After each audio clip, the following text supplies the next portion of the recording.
Bible. Na Bíblia. Tanga Bible malamu. Olha muito bem na Bíblia. Tangu nyonso papa alingi akufa. Todo o tempo que o pai ia morrer, Cerimônia suka banosala. a última cerimônia que eles faziam Pambola. era abençoar seus filhos. Kolobaka. Era a palavra. Eza não acaba de gimnastica belete. Não é tanta ginásticas, não. Kolobaka. São Como palavras. na big banana. Aí chama seus filhos. Zamba nalia. Cozinha para mim comer. Nalia pambola. Eu quero te abençoar. Oh. Kama loba. São palavras. Ni maluba Mas wana. aquelas palavras Bazola na fiaba. seguiam a vida das pessoas. Est-ce que você compreende? Será que você... A família se pambola na Bíblia. Todas as famílias que foram abençoadas na Bíblia Pambola foi abençoado pelas palavras. e a família se precisa maldita na Todas as Bíblia. famílias amaldiçoadas na Bíblia Mas ela maldita. eram amaldiçoadas Por por causa das palavras. E aí a malome bele pelo nome da E família. mas tantas palavras foram ditas nas famílias. E me dá maledição. Levou maldição Na botata. na mamãe, família da mãe, Bana. os filhos, E que te na bana. e deixou até nos E a filhos. mãe eu muito zui banzam. E você que está conhecendo Deus, Joga conselho nas esse opressões. conselho que eu vou te dar. Eu muito zui banzam. Você que está conhecendo Deus, Sou seu boti se moana. você já nasceu seu filho, Zala mama oyo. seja a mãe Ou coisa na muito ali boço. a que vai ser a primeira pessoa, Pambola bana. já abençoa seus filhos. Aleluia. Amém. Zala boti oyo. Seja um parente, Talibana na yo. olha nos seus filhos, Pambola. abençoa eles. Talibana na Olha yo. para os seus filhos Olobi malam. e vai falar muito bem. Tolobaka motongo midi Nós po. falamos que manhã de noite de tarde. Biso toza armée de la foi. Nós somos exército da fé. Alobana biso. Nossas palavras Coisa ya kopambo. devem ser de abençoar. Positiva. Positiva. Bana na ngai. Meus filhos Bazali pambo. são uma bênção. Bana na ngai. Meus filhos. Akusali na zamba. Eles Bana na ngai. Meus filhos. Akotelekana te. Eles não. Bana na ngai. Meus filhos Bakonyokwa não mate. sofrerão. Esse só compare ngai. Você entende? Osamo boti. Você é um parente. Maloba na As yo. suas palavras Eza na nguya. têm poder. Osamo boti. Você é um parente. Maloba na yo. Essas palavras Eza na nguya. têm poder. Ko permettre te. Não permita. Voisin na yo. Ah, não, sua vizinha. Camarade na yo. Não, seu amigo. Adokelo bana na pamba. Ele vai amaldiçoar seus filhos em vão. Mwana mutuma kasi. Esse menino, cabeça dura. Anu bazaka mobulu. Eles são muito teimosos.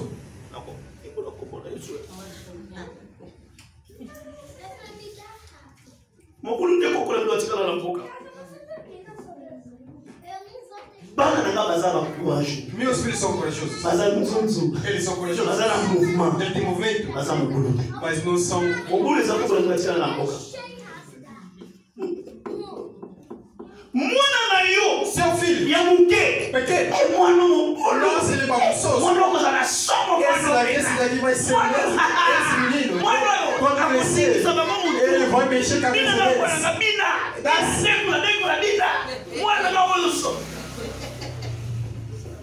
Osopambola aí. Está abençoando ele? Osopambola aí. Está abençoando ele? Alubama. Palavras malignas. Tada. Ele acabou de morrer na mão, velho. Mas essas palavras. Pardon. Não, desculpa. Pardon. Não, desculpa. Bate lá no colo. Pode a sua palavra. Pardon. Vai amaldiçoar suas Coloca na palavras. cabeça dele. Meu filho, nem isso. Usar uma seguinte. Faça brincadeiras. Ei, camarada, eu sei. Ei, possível. Não vai dar certo. Não. Não. Sou ina eu tô indo. Se você vai. Eu muito coiba yaya. Oso modir. Está amaldiçoando? Bana na ngai. Meus filhos. Na misu na ngai. Nos meus olhos. Na zo yo kona zuba me. Eu estou te dizendo, estou te ouvindo falando amém. Na lo amém. Vou falar amém? Na lo amém. Vou falar amém. Na kote na una makasi nyoso. Eu vou levantar contra isso com todas as forças. Energia Com nyoso. todas as energias. Basa pedi na kombo na Yesu. Todos em nome de Jesus. Basa bobulu te na kombo na Não Yesu. são bagunçosos. Basa mayele na kombo na Yesu. Na kombo la na kombo na Yesu. E ya muta futo kombo la Por isso, quando kayo. nós te abençoamos, Na mutema com podele. todos os corações abertos, Aleluia. Amém. E aí nzamba zo yeba. Deus está vendo. Então so pambo la bi. Olha, nós vos abençoamos. Mutema polele. Com todo o coração. É na mutema na kapembe. Meu coração aberto. Kambo na mutu te. Não tenho problema com Mula mulher ya pembe. branca. So na so pambo na so pambo. Se eu estou te abençoando com todo o coração. Pambo na mão. Se você se Como na clã na vida eu. Osimba mombe. Osepela yaya. Fique feliz Osima na com mão. todo o meu coração. Olha ali maloba. Que palavras Essa na nguya. tem poder? Esse só uma. Será que você me entendeu? Não tem bandido, você tem uma Você não morrer, você tem nada. Olha ali maloba. Porque eu sei que palavras Essa na nguya. tem poder. Na isso aqui viu. Eu disse para vocês, Na moquele. no mundo, Tu sabe da eleição? Temos bênçãos, Nós estamos malédiction. temos maldição. Só que benediction isso é Se a bênção está saindo, anjo dançando. os anjos de Deus Mas na caona, estão aí, estão ouvindo. Bana mongo. De uma vez, Aqui vou executar. vão executar. Mas só que malédiction Mas se a maldição está saindo, Olha sabe sabe o que acontece? a demônio, Os demônios, ba sorcier, os feiticeiros, ba sakamalo pegam aquelas palavras, aqui correção. vão executar. Se rappelle que on a chamado maman. Vou me lembrar de um casamento de uma mulher. Maman wana Essa mãe, na kanda com toda a raiva, mwana sali mabe. seu filho fez uma coisa ruim. Mwana yo kakate. Você, meu filho, não escuta, não escuta. Ringo ke mutu ke nyato kufa na moku. Você foi que te atropela e morra. So kata mazulu bande mwana. Mas quando ele falava assim, Ndo kimo kwa zaiko um le. carniceiro estava passando, Ayoki. ouviu, Ali apa pesina e deja. disse, me deu. Azuma loba. Pegou essas palavras. Alati mwana. Seguiu o menino, Mwana zoke. o menino ia, Ali kiba bala mi base. passou 2 ruas, Azo katisa. ele atravessava, Mutu ke tuti. o carro atropelou, Akufi place. morreu de uma vez. Nana momi. Quem matou? Nana momi. Quem matou? A mãe. Est-ce que maman ça doit? Será que a mãe é feiticeira? Ça doit quitter. Não é feiticeira. Mais à deux principales documents lobanai. Mas ele emprestou suas palavras aos feiticeiros. Est-ce que ça comprend les à deux principales documents Ele lobanai. emprestou as suas palavras. Yaya bate la malobana Ele não yo. guarda suas palavras. Bate la malobana yo. Preserve as suas Maloba. palavras. Palavras Eza na nguya. têm poder. Maloba. Palavras Eza na nguya. têm poder. Aboti mususu. Outros parentes Bayeba kanzambe. não conheciam Deus. Aboti mususu. Os parentes Bayeba kanzambe. não conheciam Deus. Bayeba na babote. Eles não conheciam. Maloba. Palavras Eza na nguya. têm poder. Yango moni bato Por ebele. isso, tantas pessoas, Bazwa malédiction inconsciente. eles têm maldição inconsciente. Egwali. Quer dizer o quê? Maman azo modi. A mãe está amaldiçoando, Mazo ibate azo modi. mas não está sabendo que está amaldiçoando. Okompane. Entendeu? Na kanda kaka. Com raiva. Yuzu yukilanaite. Você não está ouvindo. Sina umuna makomuni na fina yo. Apenas como você vai ver na sua Oko vida. sufri na fina Você yo. vai sofrer na sua vida. Kana sa mama na yo Diga que te. eu não sou sua mãe. Moza teti. Você é teimoso. Mingi ba jeune fille. Muito acontece nesse mundo. Amen. Wana masuka banti mo makambo ya mibali. Aí, quando começa, Amen. Amen. Mama so sana kutema munene. aí a mãe se não tem coração grande. Mwana so yukilanaite. Você não está ouvindo. Oko so semi. Você vai se engravidar. Oko sufri na Você semi wana vai semi sofrer sayo. com aquela gravidez. Mama so ba na kanda. A mamãe está falando com raiva. Maso Mas yebate. ele não está sabendo. Maloba. As palavras Eza na nguya. têm poder. Omona mwana pe. Você vai menino, Azuzemi. vai se engravidar. Obali. Homem, Wangalize. vai negar a gravidez. Mwana sali. A menina faz o quê? Nana sala sofre. Quem fez que ela sofra? Est-ce que maman de mec mwana Será que sofre? a mãe quer que o filho sofra? Mais kozanga boyebi. Mas a falta de conhecimento, Alobi maka. ela fala assim. Makambo As alobi. coisas que ela fala Esali musa. acontece. Yaya. Meu amado, Batela munokona. preserve a sua boca. Batela munokona. Preserve a sua boca. Soki ba monisa. Se amaldiçoaram Ba família biso. nossas famílias De maneira inconsciente. de uma maneira impossível, E biso. mas nós Lelo tozana makoki. hoje temos capacidade Ya kopambola. de abençoar Ba génération na biso. nossas gerações, Ya de kopambola. abençoar Bana na biso. nossos filhos, Ya kopambola. de abençoar Bana ya bana na biso. filhos de nossos filhos. Alléluia. Bon yoso kopambola te. Você não abençoar, Muti muso akoya. outra pessoa virá Amodi. e amaldiçoará. Alléluia. Alléluia. Jacob a montami. Jacó foi nascido. Boyebi histoire. Você se conhece a história? Jacob azaki mwana muke. Jacó era pequeno Esaú yaya. e Esaú era mais velho. Bisika moko que change histoire. Um lugar só que mudou a história Kaka tá no papa lugar. quando o papai falou. Amém. Papa liga kufa. Papai queria morrer. Mama, Mamãe, mama quase na revelação. a mamãe que tem revelação, Asana ka intercessores. ela é intercessora Pour na bana. para seus filhos. Samba Pablo mama Que Bernadette. mamãe abençoe mamãe Bernadette, Samba la kuna bana na. ora para seus filhos. Butu moi. De noite e de dia. Papa samba la kuna mama. Papai, olhe para meu filho. Oi. Esse aqui, Mas a música. tão longe, Ina iba kumbo na mas news. eu conheço todos os seus nomes. Bona ni. Por quê? Papa tala oi tala. Papai, olha esse, olha esse, olha esse. Mama wa ebi nzambe. Esse, mãe que conhece Eu Deus. que sou mama yo ka secret. Olha esse segredo. Mama wa ebi A nzambe. mãe que conhece Deus, Asa intercesseurs ali bosso. ela é a primeira intercessora Pour na bana para na. seus filhos. Kama uma bezo ya. Quando vê o mal, A mama. as mães, Mas ana miso komona. eles têm olhos de A mamãe. As mães Mas ana eloko basanda. têm coisas que sentem. Telema. Levante, Mama é Jacob. mãe de Jacó, A mama ele. mamãe de inteligência, Ali o que ele sou. ela ouviu a história. E abençoou mais velho. Ele chama o menino. Jacob. Eu ouvi. E abençoou seu irmão. E abençoou ele. Faça uma coisinha. Papai quando comer, ela vai te abençoar. Quer me entender? Jacob fez como a mãe disse. Olha a coisa dolorosa que me faz chorar. Vamos pensar com você. Jacob veio com a sopa. Papá duvidou de todo jeito. Será que é você mesmo?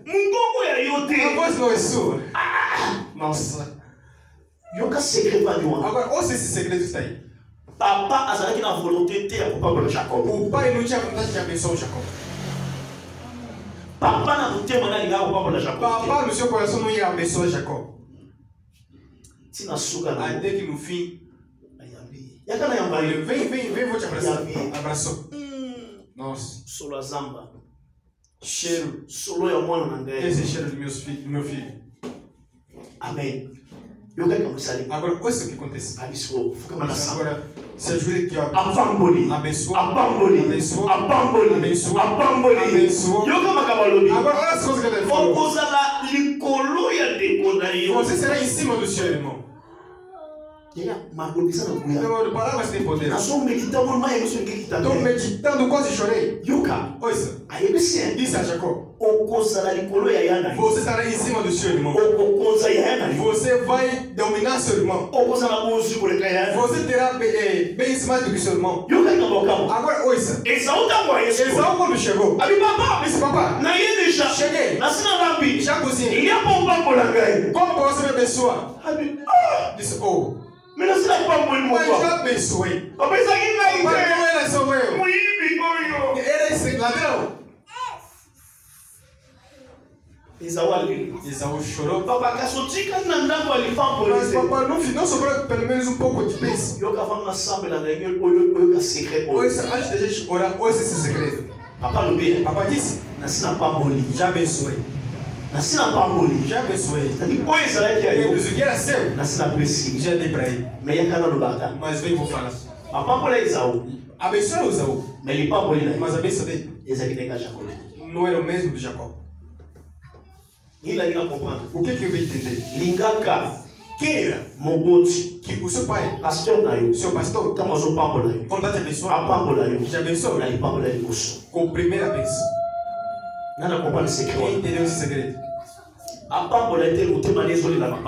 Que não te abençoe, o coração dele chorando te abençoa.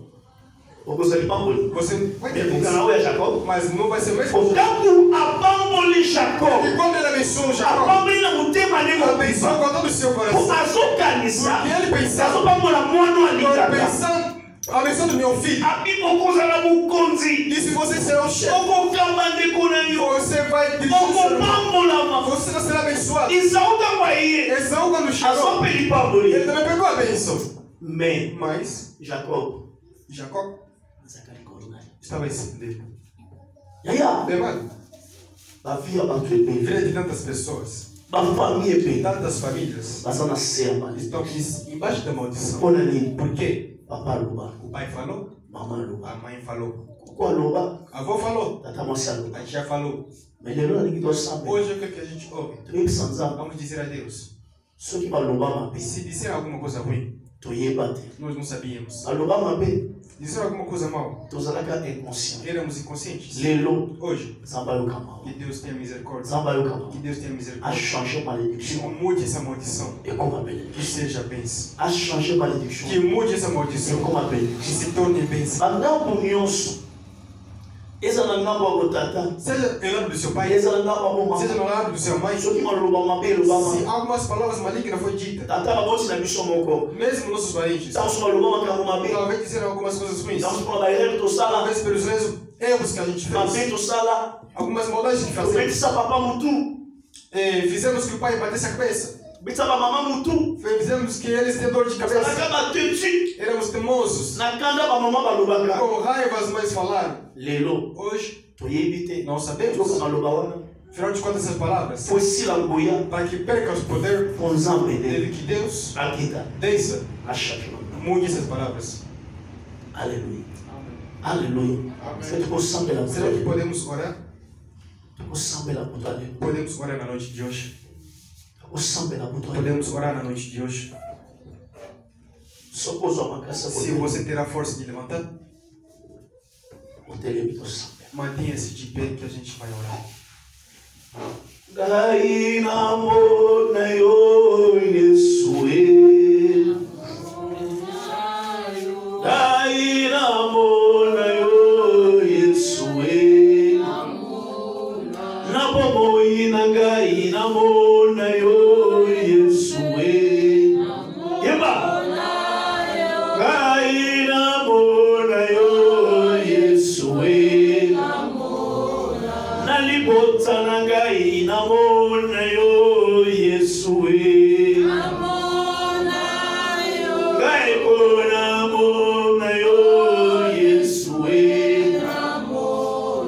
Nalibota nangai namona yo